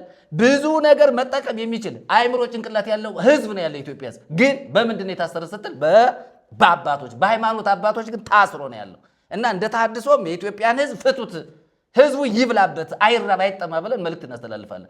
ግን በዓላትን በተመለከተ ወጥ የሆነ አቋም ቤተክርስቲያኑ ማስቀመጥ አለባት ነው። ስለዚህ አንዱ የተነሳው የበዓላት ጉዳይ ነው። በዓላትን መፍትሄ የለውም። ይሄም ወበከንቱ የሆነ አመለካከትና ትምህርት ስለሆነ የነዚህ አስተምሮ መሻሻል አለበት ሳይሆን አሁንም ቢሆን በበዓላት ላይ ትክክለኛ መልስ ስላልሰጡ ጥያቄ ያለን እኛ ተሐድሶዎች ነው። አልሰጡም፣ የሚያረካ ነገር አልሰጡም። ሌላው ገዳማትን አንስተዋል። የተለያዩ ገዳማትን አንስተዋል። እኔ ከሰሟቸው በሱዳን ያሉ አብያተ ክርስቲያናትና እንደገና የቅድስት ኢየሩሳሌም ገዳማትን በተመለከተ አንስተዋል። የአገር ቤቱ መውጫ መግቢያቶ ማዶ ተሻግረው ይሄዳሉ። ጥሩ አገር ቤት ያለውን ሳይፈቱት ሌላ አገር ሄደው ደግሞ መገዘት ጀምሮ ማለት ነው። ይሄ በጣም የተሳሳተ ነው። መጀመሪያ የኢትዮጵያን ሕዝብ አንድ ያድርጉት። ኢየሩሳሌም ሀገር ሂዶ የኢትዮጵያ የኦርቶዶክስ ተዋሕዶ ቤተክርስቲያን የሚል ስያሜ ሰጥቶ እዚያ ካቴድራል ሰርቶ እዚያ ማሰር ነው እንደ የተፈለገው። ሱዳንስ ተሄዶ ማሰር ነው የተፈለገው። ይቺ ቤተክርስቲያን በሄደችበት ሀገር ሁሉ ህዝብን ከማሰር መፍታት መቻል አለባት። አሁን ወደ ውጭ ወደ አውሮፓ ወደ አሜሪካ ብንሄድ አላት ቤተክርስቲያን። ግን እዚያም ደግሞ ምን ከኢትዮጵያ ተከትሎ የሄደ በዓል አለ። የሚገርም ነገር እነዚያ እኮ እየሰሩ ነበር። እኛ ሀገር ሂዶ ደግሞ ምን ተጋባባቸው ማለት ነው። አንተ ህዝቡ እንኳን ባህር ተሻግሮ ሂዶ ሰርቶ እንዳይለወጥ ይሄዳሉ አብረው ተከትለው። በጣም እኮ የሚገርም ነው። በነገራችን ላይ መጌታ መላክ እንደ ስለገረመኝ ነው በጣም ይቀርታልና አንድ ጓደኛ አለኝ አሜሪካ ነው ያለውና በሚስቱ በጣም ተቸግሯል። በቃ ባህል እያለች ስትዞር ነው የምትውል። እውነት ነው። ይህ ሀሳብ እውነት እንደሆነ ለመናገር ነው። ባል እያለች በየቦታው ስትዞር ነው የምትውለው እና በጣም ነው የተቸገረው በጣም እና ልክ እዚህ ሀገር ቤት እንደሆነው ነው እዚያ ምደው ልክ 24 ሰዓት 18 ሰዓት 14 ሰዓት በሚሰራበት ሀገር ኢትዮጵያዊ ሂዶ ባል ነው ብሎ ቁጭ ብሎ ይውላል አሜሪካ። በጣም የሚያሳዝን እኮ ነው። ይሄ ትልቅ እስራት ነው። እውነት ነው፣ ትልቅ እስራት ነው ለማለት ነው። ቀጥሎ የሚገርም ነገር ልንገርህ፣ ስዕሉ ተሻግሮ ሂዷል።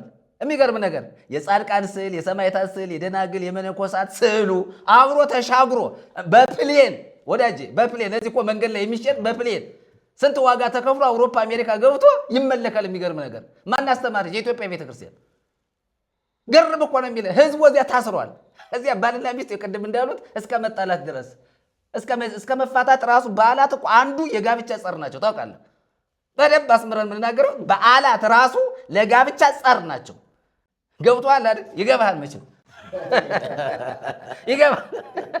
የጋብቻ ራሱ ጸር ናቸው። እግዚአብሔር የመሰረተውን ተቋም እንኳን ባልና ሚስት እንኳን በጋብቻ ስርዓት እንኳን ተሳስረው እንዳይኖሩ በጋብቻ ውስጥ ያለውን የእግዚአብሔርን ኪዳን ጠብቀው እንዳይኖሩ እንደው በዓላት በባልና በሚስት መካከል ጣልቃ ገብተው ትዳር የሚያፋቱ ሁሉ ማለት ነው። ባህር ተሻግሮ ስዕል ጣዖት ነው የሚመለክበት። አውሮፓ አሜሪካ እኮ እንደ ስንት ነገር በስንት ነገር ያደገ የመነጠቀ በጣም አይምሯቸው በጣም ትላላቅ ነገር የሚሰሩ ሰዎች የሚገርም ነገር ኢትዮጵያ የሄደ አዚምና መተት ብዙ ፈረንጅን ጭምር ያታለላል። የሚገርም ነገር በጣም ብዙ ነገር ማለት ነው። ይሄ አደገኛ ነው። ስለዚህ አልገባቸውም፣ ተታለሉ። ፈረንጆቹ በራሱ በጣም ተታለሉ። አሁን እየተሸወዱ ነው። ለምሳሌ ስዕል ባዩ ቁጥር ፎቶ ሲያነሱ ስራ ፈቱ። የሚገርም ነገር የሆነች ፎቶ ሲያገኙ ስዕል ሲያነሱ ሲመለከቱ ምናምን አየህ ስራ አስፈቷቸው። እና እዚህ እኛ ምድር ላይ ያለ ከባድ ነገር ቀላል የሚባል ነገር አይደለም። ስለዚህ የበዓላትንም ጉዳይ የሱዳንም አብያተ ክርስቲያናትን በተመለከተ አንስተው ስለዚህ አገር ቤት ያለው ችግር ማዶ ባህር ማዶ ሆኖ አገር እያጠፋ እየረበሸ ነው ያለው። የሚገርመው ነገር ይሄ እልባት የሌለው ሁሌ ጊዜ ይቺ ቤተ ክርስቲያን ሰውን ሲሞት ብቻ አይደለም የምትገንዝ የምታስር በህይወቱ ነው የምትገንዘው። ገንዛ መገነዝ መታሰር ማለት ሰው ሲሞት ብቻ አይደለም በህይወቱ እያለ ተገንዞ ታስሮ ነው ያለው ህዝቡ። እና ባህር ማዶም ቤተ ክርስቲያን ሄዳ የምትሰራው ስራ ወንጌል አይደለም። እኔ ለወንጌል ብትላከው ደስ ይለኝ ነበር። ወንጌል ይዛ ክርስቶስን ይዛ የእግዚአብሔርን ቃል ይዛ የክርስቶስን ትምህርት የሐዋርያትን ትምህርት ይዛ ባህር ማዶ ተሻግራ ሄዳ ወንጌል ብትሰብክ ወንጌልን ብታስተምር ምዕመናን ወደ ወንጌል ወደ ክርስቶስ ብታመጣ እኮ በጣም እጅግ የተወደደ ስራ ነበረ። ግን አይደለም። ይዛ የምትሄደው በዓላትና ስዕል ነው። ባዕድ አምልኮትን ጣዖት አምልኮትን የምታለማመድ በየስፍራው ማለት ነው። እና አንዳንድ ሰዎች እዚያም ሆነው የበዓላትን ጉዳይ ስንቃወም ሲሰሙ አንዳንድ ወንጌል የሚገባቸው ሰዎች የሚገርመው ነገር ስዕሉና ያለውን ነገር በቃ እንደተቸገሩ የሚናገሩ ሰዎች እናውቃለን። እና በጣም እንዲህ አይነት ነገሮች አሉ። ሌላው በጣም ከገረመኝ ነገር ይሄ አንጋፋ የኢትዮጵያ ቤተክርስቲያን ጳጳሳት እኔ ግርም ካላይ ነገር ስለ ቅቤ፣ ስለ ማር፣ ስለ በሶ፣ ስለ ሎሚ እምነት አሁን አጀንዳ ሊሆን ይችላል። ይሄ እውነት ይሄ አያሳፍርም? አንድ ጳጳስ የበሶ እምነት እንዴት ተመሰረተ እንዴት ነው ሊል ይችላል? ሎሚ፣ ቃሪያ፣ በሶ እምነት ነው። እኔ በጣም ነው የገረሙኝ። እነዚህ አሁን በአጀንዳ የሚቀርቡ ነው መርጌታ እንጠቀምባቸው አይደለም መሰል እነሱ ነገሮች ከቤተ ክርስቲያን ስርዓትና ልምምድ ውጭ በሌሎች ሰዎች የተፈጠሩ ልምምዶች ናቸው እኮ። ይሄ አጀንዳ ሆኖ አስያዘላቸው። ስንት አጀንዳ። እኔ አሁን የገረመኝ ነገር አጀንዳ ሆኖ መቅረቡ ነው እኮ። ጥሩ ነው፣ ይቀጥሉና በሱ ጉዳይ እናወራበት። እና ይሄ አጀንዳ ሆኖ መቅረቡ በጣም ይሄ ያሳዝናል። ለምን ህዝቡ ወደዚህ ወደ ቃሪያ እምነት፣ ወደ በሶ እምነት፣ ወደ ሎሚ፣ ወደዚህ እምነት ለምን ሄደ ብለን ስንል ወንጌል ያለመሰበክ ውጤት ነው። በቃ ምንም አሁን እኮ ውጤቱ ምንድን ነው? ህዝብ ሎሚን፣ በሶን፣ ቅቤን፣ ማርን እምነት አድርጎ እንዲይዝ ያደረገው ነገር ምንድን ነው? ወንጌል ስላልተሰበከ ማለት ነው። ስለዚህ ወንጌል ያለመሰበኩ ውጤት እንደዚህ አይነት ከንቱ የሆነ እምነት እንዲመሰረት አደረገው ማለት ነው። ጥያቄ ሆኖ ባይዘው ይህንን ሀሳብ ነጋዴዎች ናቸው ወደ ቤተክርስቲያን ያስገቡት እና ምን እያደረጉ ነው? የሎሚ እምነት አለ፣ የቅቤ እምነት አለ፣ የቃሪያ እምነት አለ እያሉ እየነገዱ ምን መሰለህ? አሁን ባለፈው የቅቤ እምነት የተባለው ስውሯ ማርያም እና ቅቤው የሚገዛ ከመርካቶ ነው። ከመርካቶ ተገዝቶ ሄዶ እዚያ ለህዝቡ ይቸበቸባል። በጣም የሚገርመው ነገር ማለት ነው። እና ነጋዴዎች በቤተ ክርስቲያኒቱ ላይ እየነገዱ ነው፣ ሾልከው የገቡ ነገር። በነገራችን ላይ ይሄ ሁሉ ምንድን ነው ከተባለ ትልቁ ነገር ጳጳሳት ቤተክርስቲያንን ያለመጠበቃቸው ውጤት ነው። አልጠበቋትም። እና እንዲያውም ይሄን አንስተው ራሱ ይሄ እንዳይከናወን ቢወስኑ ጥሩ ነበረ። ግን ዝም ብሎ ተነስቶ ብቻ ነው የሚቀረው። እና ይሄ በጣም እንትን ነገር ነው። ለምሳሌ ይሄ ሎሚ እምነት የሚባለው ሎሚ አካባቢ ነው አሉ። ይሄ ያለ ሎሚ የሚበቅልበት አካባቢ እና እዚያ ሎሚ በጣም ነው የሚበቅለው። እና ያ ሎሚ በውዱ ይሸጣል። ልክ እምነት ነው ካልከው ህዝቡ በውድ ይገዛሃል። ያለዚያ አይሸጥም፣ ይበላሻሉ። ስለዚህ ናፍጣም ጠፍቶ ስለነበር እና አቡነ ዜና ማርቆስ አካባቢ መሰለኝ ይሄ እምነት አለ። ወደ ሰሜን ሸዋ እና አቡነ ዜና ማርቆስ ይሄ እነ መጥቆር ያሉበት አካባቢ እዚያ ነው የሎሚ እምነት ያለው። እና ሰው ምንድነው ቤተክርስቲያኒቱን ተጠቅመው ሰዎች እየነገዱባት ነው። ጳጳሳት ኃላፊነታቸውን አልተወጡም። አቡነ ማትያስ ያሉት በነገራችን ላይ በጣም ቁልፍ ነገር አልተወጡም። በቃ ቤተክርስቲያኒቱን ለአውሬ ሰጥተዋታል። የፈለገው ገብቶ የሚነግድባት፣ የፈለገውን ስራ የሚሰራባት፣ የፈለገውን ነገር የሚያደርግባት ቤተክርስቲያን ነች። ለዚህ ነው ኃላፊነታችንን አልተወጣንም እያሉ ያሉት። እና ይህንን ማለት ነው። ቀጥሉ፣ ይቅርታ። እና ምንድነው አሁን እኛ ሰብሰብ ስናደርገው ሀሳቡ አንደኛ በኢትዮጵያ ኦርቶዶክስ ተዋሕዶ ቤተክርስቲያን አውደ ምሕረት ላይ መሰበክ ያለበት ወንጌል ነው። አሁን ጳጳሳቱ እልባት መስጠት የነበረባቸው ወንጌልን ስበኩ፣ የሎሚ የበሶ የቅቤ የቃሪያ እምነት እያላችሁ የምትመጡ ሰዎች አንቀበልም ብለው እኮ በቃ ማስተላለፍ ነበረባቸው። መቃወም ይፋ የሆነ ነገር መናገር ነበረባቸው። አጀንዳ ሆኖ መቅረቡ ለእኔ እንዲሁም አሰፍሮኛል። እና ይሄንን የመሰረተው ቅድም እንደተባለው ነጋዴዎች ናቸው። ቤተክርስቲያኗ ላይ አንድ ነጋዴ ደስ የተሰኘበትን ወይም ደግሞ ሊያተርፍ የሚችልበትን ነገር ይዞ መጥቶ እዚያ ህዝቡ መካከል ሲቸረችር ሲሸጥ ሰባኪ ወንጌሉ ማስቆም አለበት እኮ። አውደ ምሕረቱ ላይ ሌላ ነገር በነገራችን ላይ ንግድ ትወዳለች። ገንዘብ በጣም ነው የምትወድ ቤተክርስቲያኗ። ያላት ገንዘብ በጣም ቀላል ገንዘብ ስለምትወድ አፈር ይሸጣል እንዴ? ይሄ የአቡነ ሐራ እኮ ይሄ ጭቃ ረግረጉ ጭቃ ላይ በባሊ ታፍሶ አምጥቶ እኮ እየተቆነጠረ ማለት ነው። እሱን በቅቤ የለወሱት የሚገርማቸው ያን አፈር ጭቃ አድርገዋል እንትን የሚሉት በቅቤ ለወሱትና ልክ አሁን ህፃናትን እንደተወለዱ ድሮ እናቶቻችን ሲያደርጉ ማየው ማዋጥ ማለት ነው። በቅቤ አድርገው ለምን አፈሩ ብቻውን እንትን እንዳይላቸው እንግዲህ በምን ኬሚስትሪ እንዳገኙት ባለው ማለት ስለሻል በጣም ይገርማል። እንደዚህ እያሉ ሲነግሩ የነበሩ የሆኑ ሰዎች ውጭ ነው እኮ ሄደው ውጭ ሄዶ ከውጭ በዚህ የተጠቀሙ ሰዎች ነግረውኛል ደውለው። ይህን ያደረጉ እንግዲህ ሁለት እህትማማቾች መካከል የተደረገ ሰጣ ገባ ውስጥ ላይ አንዷ ገዳማዊት ናት፣ አንዷ እንግዲህ እግዚአብሔር ገልጦላት ወንጌል ገባት። በሁለቱ መካከል የተፈጠረ ችግር ነው እና ያቺ በጭቃ ለውሳ አምጥታ ለዛችኛዋ ልጅ ለመስጠት ነው ይዛ የመጣችው በእንትን እና ይሄ ምንድን ነው የሚያመለክተው ስንል ቅድም እንደተባለው እንትኑ የተነሳው ከኛ ካነሳ ነው ትችት አንጻር፣ ማህበራዊ ሚዲያ ካነሳው ትችት አንጻር ነው። ነገር ግን ውሳኔ የለው። አሁን ሰሞኑን አይደል ሲኖዶሱ እንትኑ ያጠቃለለው፣ ትላንትና ራሱ ይህን ማስታወቂያ ሲሰራ ነበር አንዱ ጭቃ እና እሱን ነገር በደንብ እናወራበታለን። በደንብ የቤተ ክርስቲያኒቱ እምነቷ ይሄ ነው ወይ የሚለውን አንስተን እንዋራዋለን ለማለት ነው። ይጨርሱና እንቀጥላለን። እና ጠቅለል ሳደርገው አንደኛ ጠቅለል ሳደርገው የኢትዮጵያ ቤተ ክርስቲያን እንዲህ አይነቱን ልምምድ ይፋ በአደባባይ መቃወም ነበረባት። አሁን እኛ እያልን ያለ ነው ይሄ አንደኛ ሲጀመር ቅቤ መሸጥ፣ ሎሚ መሸጥ፣ ማር፣ በሶ ይሄ እምነት ሊሆን አይችልም። እምነት በክርስቶስ ኢየሱስ ላይ ማመን ነው። እምነት በክርስቶስ አምኖ መዳን ነው። አሁን አንዳንድ ጊዜ እንደው ወደ መጽሐፍ ቅዱስ ዘወር ካል ምን አስፈለገ? ይሄ መጀመሪያ ለሰው የሚያስፈልገው እኮ የሰው ህይወቱ ነው አይደል? ህይወት ካስፈለገ በክርስቶስ ኢየሱስ አምኖ መዳን ነው። እና አሁን ጥቅልል አድርጌ ሳስበው ይሄንን የእምነት ልምምድ የኢትዮጵያ ቤተክርስቲያን ጳጳሳት በይፋ በአደባባይ ተቃውመው እንዳይደገም እንዳይደረግ ማንም ሰው እምነት አፈር፣ ጭቃ፣ አመድ እንደገና ደግሞ ሎሚ፣ በሶ፣ ቃሪያ ይዞ እንዲያው ቃሪያ ይዞ ይምጣ። አንተ ይህንን አውደ ምሕረት ላይ አደባባይ ላይ ይዞ ይምጣ። ሰው ወንጌል በሚማርበት ትልቁ ሲኖዶስ እኔ ያፈርኩ ያልኩት እኮ ለዚህ አንተ ቃሪያ እንዲሁ አንተም የተበጠበጠበት ሰው ይዞ ይመጣል። ሰበካ ጉባኤ መሪዎች ይሄ ነገር እንዳይደረግ ብለው ቁጭ ብለው እኔ ይኸውልህ መርጌታ ቀጸላ እኔ እንዲሁ አይምሮ ያለው ጳጳስ ይሄ አጀንዳ ሆኖ ሲቀርብ ይህን አታንሱት፣ ይህንም በዚያ በሀገረ ስብከቱ በአደባባይ አውግዙ አስወግዱ ብሎ እንዲሁ አጀንዳ እንኳን እንዳይሆን እንዳይቀርብ እኮ መከልከል የሚመቻል ነበረባቸው። ይሄንን አንተ ቃሪያ በሶ እንዲሁ አጀንዳ ሆኖ ሲመጣ እንዲሁ ጽሁፉን ሲቀበል ራሱ አሳፋሪ ናቸው በእውነቱ ለመናገር። ይሄ ስንት አጀንዳ እያለ ቤተ ክርስቲያኑ የተንገዳገደችበት ስንት ትልቅ አጀንዳ እያለ ወንጌልን ያህል ትልቅ ነገር ወድቆ ተንከባለው ጠፍቶ ድራሹ ይህንን ማንሳት ሲገባቸው ቃለ እግዚአብሔርን አንስተው ህዝቡ ቃለ እግዚአብሔር መማር አለበት፣ ወንጌል ማስተማር አለብን፣ ይሄን ነገር ክደኑ በቃ አስወግዱ ማለት ሲገባቸው እንደ ተልካሻ አጀንዳ ይዘው ቁጭ አሉ ማለት ነው። ይሄ እውነት ለነገር ይሄ በነገራችን ላይ ጥሩ ደግነቱ ታሪክ ሆኖ ሰነድ ሆኖ ስለሚቀመጥ እናመሰግናለን እግዚአብሔር።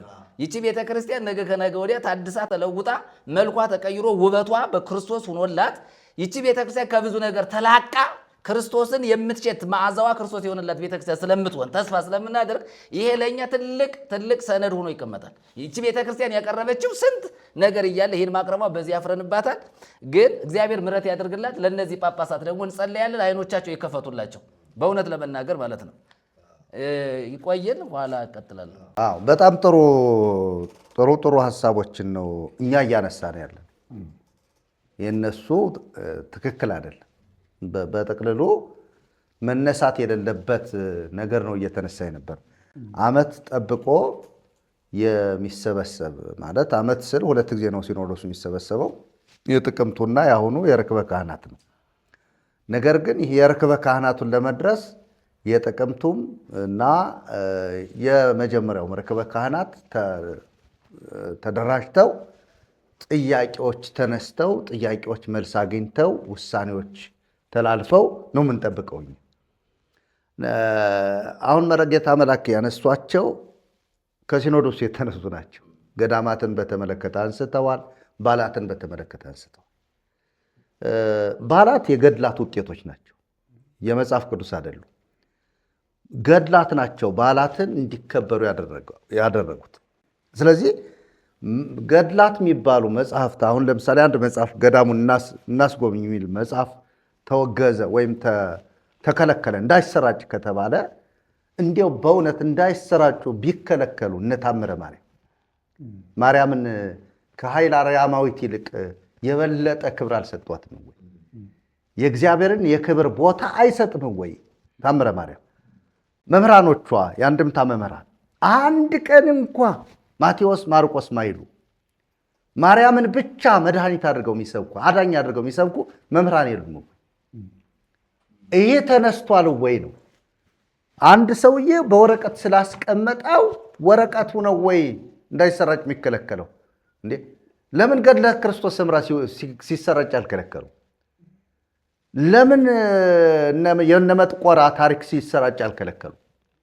እውን መጥቆራ ወደ ሰውነት ተቀይሯል። መንፈስ የሆነው የነበረው የአጋንንት ልጅ የዲያብሎስ ማነው የጋኔል ልጅ ያሉት ወደ ሰው ቀየር ነው ያልነው። እውነት እሷ ወደ ሰው የመቀየር ስልጣን አላት። ይህንን ለምን አላወገዘችም? ለምን አልከለከለችም? እኔ እንዲህ አይነት ዝም ብለው መዘዝ አድርገው ገድለ መጥምቀ መለኮት ዮሐንስ እና ይሄ ገዳም እናስጎብኝ የሚለው ከሰዎች ጋር ጥላቻ ሊኖራቸው ይችላል። ይሄኛውን ሰውዬ ስላላወቀ መጽሐፉም ይሄ በግልጽ በገሃድ ስላልወጣ እንጂ ጥላቻ ኑሯቸው ይሆናል እንጂ የበለጠ ምን የሚወገዝ ስንት ነገር አለ አይደል? የሚጨፍር ቄስ እኮ ምን አልተወገዘም። በጠላ የሚጨፍር ለሙሽራ እንትን የሚል እኮ የሚያቀነቅን ስንት እኮ እንትን አለ እኮ። ጳጳሳት ሳይቀሩ እኮ በብዙ ነገር እየተገበዙ እያየናቸው ነው። ስለዚህ ብዙ የሚወገዙ ነገሮች ነበሩ። ገዳማትን በተመለከተ የሚያነሱ ጌታ ገዳም ግቡልኝ ነው ወይ ያላቸው? ገዳም መስርቱልኝ ነው ወይ ያላቸው?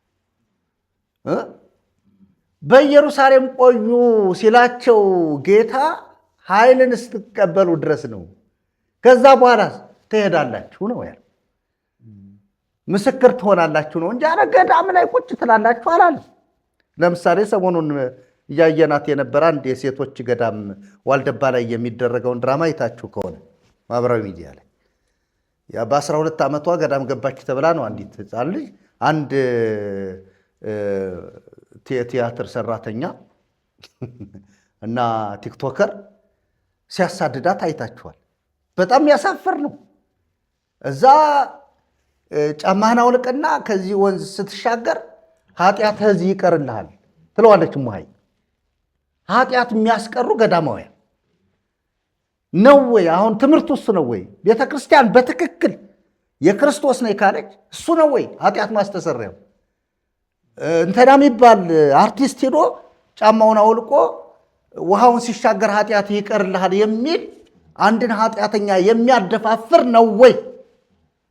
እንዲህ የሰውዬ እኮ ሲጀመር ከሴቶች ገዳም የሚገባ ሰውም አይደለም፣ ገዳም የሚሄድ ሰው አይደለም። በቤተ ክርስቲያኒቱ ባስቀመጠችው ስርዓት መሰረት፣ የገዳማውያን ሕግ መሰረት ማለት ነው። ቤተ ክርስቲያን ጭቃ በጭቃ ሆናለች። የኢትዮጵያ ኦርቶዶክስ የኢትዮጵያ ቤተ ክርስቲያን የሚለውን አንጨፍልቀው። በሕግ አምላክ ኢትዮጵያ ብዙ አብያተ ክርስቲያናት አሏት። የወንጌል አማኝ አብያተ ክርስቲያናት አሏት። እኛ ቀዳማዊ ነኝ፣ ጥንታዊ ነኝ፣ ነገስታታዊ ነኝ ስለምትል ብዙ ጊዜ መፍራት የለብን። አብያተ ክርስቲያናት አሉ ክርስቶስን የሚሰብኩ በአብ በወልድ በመንፈስ ቅዱስ ትምህርት ብቻ የተመሰረቱ አብያተ ክርስቲያናት አሉ። እነዚህም ኢትዮጵያ ውስጥ ነው ያሉ። ኢትዮጵያ በቀል ናቸው። እዛ የመጣ የለም። እንደ መጤ ስናወራ ባለፈው አንስተናል። እሷም ግብፃዊት ናት። የግብፅ ታሪክ እኮ ነው አሁን እንትን እያላት ያለ። በዓል የት መጣ? ታምር የት መጣ? ድርሳን መጠየቅ አለባት እኮ አለብን እኮ። ይህንን አታነሳም ቤተ ክርስቲያን። ስለዚህ ገዳማውያኑን ራሱን ምናምን ስናያቸው ፍትሐ ነገሥትን አንብበን መፍትሄ መስጠት እንችላለን። ምንም እዚሁ እንትን ሳለን። ስለዚህ እያካሄደች ያለችው ቤተ ክርስቲያን በዓላትን አስመልክቶ ያነሳቸው እንዳሉትም ኢትዮጵያ እንዴት ነው የምትበለጽገው? ኢትዮጵያ እንዴት ነው የምታድገው? ኢትዮጵያ ሕዝብ እንዴት ነው ከረሃብ የሚላቀቀው? ሳይሰራ እንዲሁ ዝም ብሎ እንጀራህን አስቀምጥና ና ተሻገር፣ እዛ ምንስ የሚባል ምግብ አለ እሱን ትበላለህ።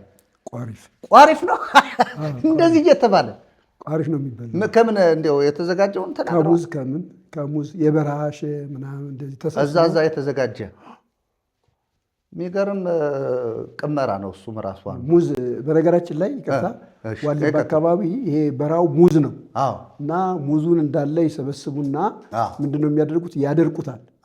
ይደርቃል እንዳይበላሽ ማለት ነው። ልክ ፀሐይ ላይ ተሰጥቶ ይደርቃል። ከዚያ እሱን ነው የምትበላው እና ፈረንጅ ነው የሚያስመስለው እኮ አየናቸው። አትክልት ነው፣ ምንም የሚጎዳው ነገር የለም። ሰውየው ጤናማ ነው የሚሆነው። ደስ ይሮጡ እኮ መነኩሴ የሆነ እና የተሻለ ምግብ ነው። ባይዘ ከእንጀራ የተሻለ ምግብ ነው። እኛ ስላልለመድነው ነው እንጂ እንጀራ ላይ ልጥፍ ስላል የተሻለ ምግብ ነው። እግዚአብሔር ባርኮት። እኔም እንትኑ ግራ ምንድን ነው ድንጋይ ላይ ሊያበሉት ነው ሙሃይ ምንድን ነው ብዬ ስጠብቅ ቋሪፍ አሁን ቋሪፍ እንግዲህ እንትኑም መፍትሄውም ተገኘ ማለት ነው። ዝግጅቱም ከምን እንደሆነ አወቅ ነው ማለት ነው። ስለዚህ በዋናነት የሲኖዶሱ አካላት ግን ከተማ ላይ ቁጭ ብለው ከኢትዮጵያ ዋና ከተማ ቁጭ ብለው ስለ ጫካ ማውራት ሳይሆን ከተማ ላይ ያለውን ሕዝብ ያለበትን ሁኔታ ማየት ነበረባቸው። ለዚህ እኮ ነው ጴጥሮስን ከአሳ አጥማጅነት ሲያመጣው ምን አጥማጅ አድርግሃለሁ ነው ያለው። ሰው አጥማጅ አድርግሃለሁ አለው እንጂ ከአራዊት ጋር ተቀማጭ አድርግሃለሁ አላለው። ስለዚህ ሰው ማጥመድ ማለት ምን ማለት ነው? ጴጥሮስ ማንን ያጠመደ? ሰዎችን። ለማን? ለክርስቶስ። ቤተ ክርስቲያን አባቶች ማንን ነው ማጥመድ ያለባቸው? ሰዎችን። በማን? በክርስቶስ፣ በወንጌል። ስለዚህ በገዳም ውስጥ እያስገቡ ያን ያክል ከትምህርታቸው ተፈናቅለው ማንም ሳያፈናቅላቸው አጋንንትና ስርዓት ያፈናቀላቸው ባሕታውያን በስናይ እኮ በቪዲዮ የሚገርም እኮ ነው። ስንት ሰርተው የሚኖሩ ሰዎች እኮ ስንት ልጅ የሚወልዱ ብዙ ወተባዙ ወምልእዋ ለምድር ያለውን የእግዚአብሔርን ቃል የሚፈጸምባቸው እናቶችና እህቶች እኮ ናቸው እዛ ውስጥ ከስመው የቀሩ። ይሄ ስርዓት ነፍሳቸው ሳትድን፣ ምክንያቱም ማንም በክርስቶስ ካልሆነ ነፍሱ አይድንም፣ አትድንም። እሷ ጫካ ውስጥ ገብተህ አድንሃለሁ አላለም። የእኛ ጌታ አመፀኛ ነበርክ፣ ስለ አመፀኞች ግን እኔ ማልጃለሁ ብሎ ጌታ ራሱን በመስቀል አሳልፎ ሰጥቶ አድኖናል።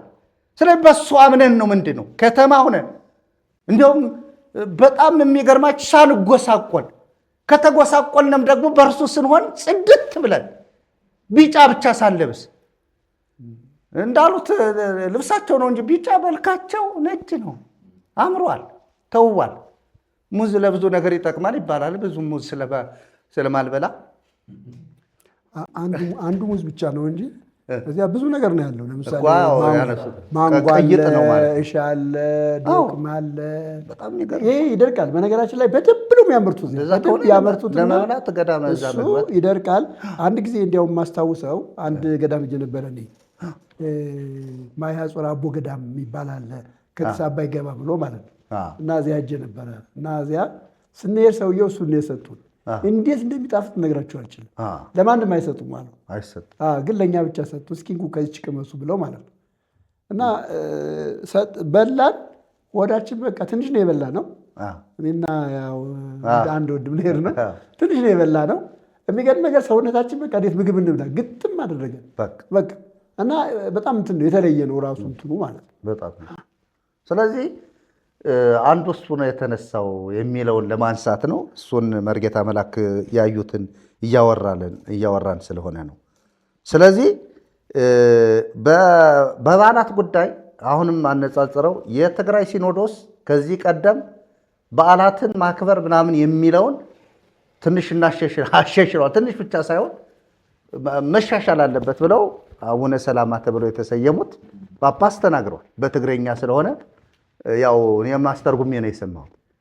መስራት አለበት የትግራይ ሕዝብ ከችግሩ የሚላቀቀው በሁል ጊዜ ስራ በመስራት ነው ብለው ሲናገሩ ሰምቻለሁ። ስለዚህ ጥሩ ነው መስራት፣ አያስኮንንም። ያልሰራ ነው አይብላ የተባለው። ያልሰራ ሲበላ ኩነኔ ነው ማለት ኃጢአት ነው። ጥሩ አይደለም ማለት ነው፣ አይመችም። ስለዚህ ሊሰራ የሚወደውን እንዲሰራ ማበረታታት ይህን የሌለ ናትናኤል እንትና እያሉ እያመጡ በዚህ ህዝብ ላይ ምንም የማያውቀውን ሰው እኔ አንድ ጊዜ አሁን አባቴ ቄስ ነውና ምን አደረገ እሱ ለካ ረስቶታል። በሬ ከጠመደ በኋላ ገበሬው ነገረው። እግዚአብሔር ምስክሬ ነው። ገበሬው እንዲህ አባ መንግስት ዛሬ እኮ ናትናኤል ነዋል። በስመ አብ ወልድ ወመንፈስ ቅዱስ አለና ፈታ። ግን ገበሬው ባይመጣ አንድ ሁለት ትልም አርሶ ነበረ ማለት ነው። ትልም የገበሬ ልጅ ስለሆን ትልም አውቃለሁ። ስለዚህ ምን ልላችሁ ፈልግ እነሱ እንኳ ማያውቁትን ነው። ቀድም መርጌታ እንዳሉት ዛሬ ሐዋርያ ባልነው ይልና ማን ባልነው ሲሉት አላውቅም። ለምን በየቀኑ ያለ እኮ መዓት ነው።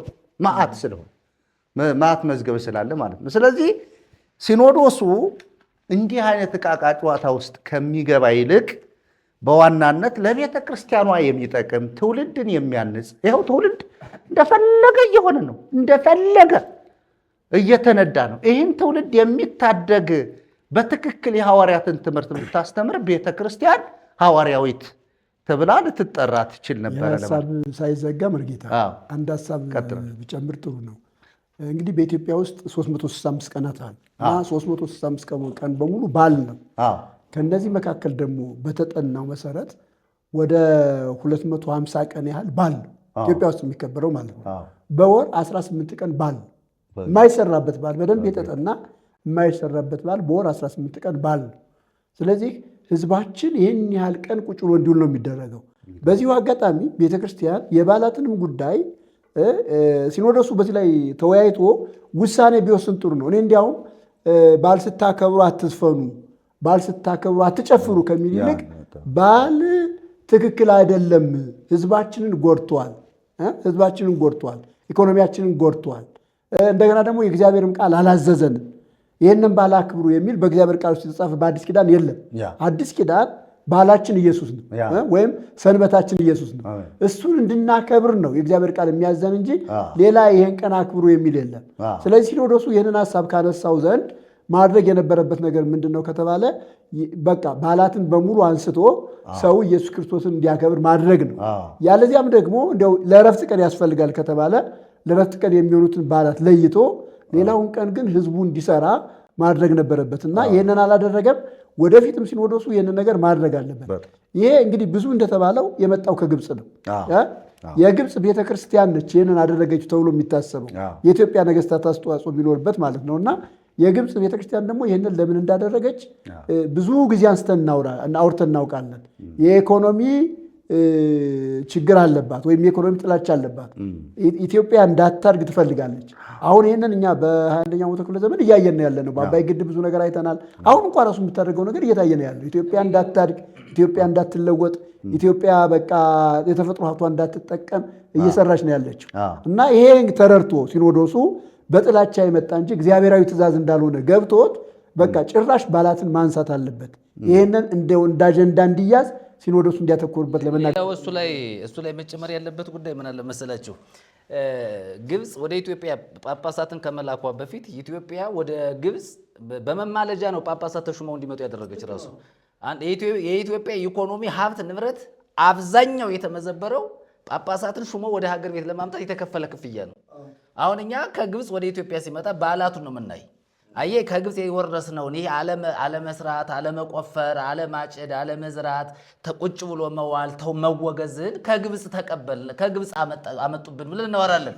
የሚገርም ነገር በገንዘብ ገዝታ ማለት የኢኮኖሚውን ወስዳ ለግብፅ ሰጥታ መማለጃ አቅርባ ጳጳሳት እንዲሾሙላት የተጠየቀችውን ክፍያ ከፍላ ንዋሹማ ያመጣቻቸው።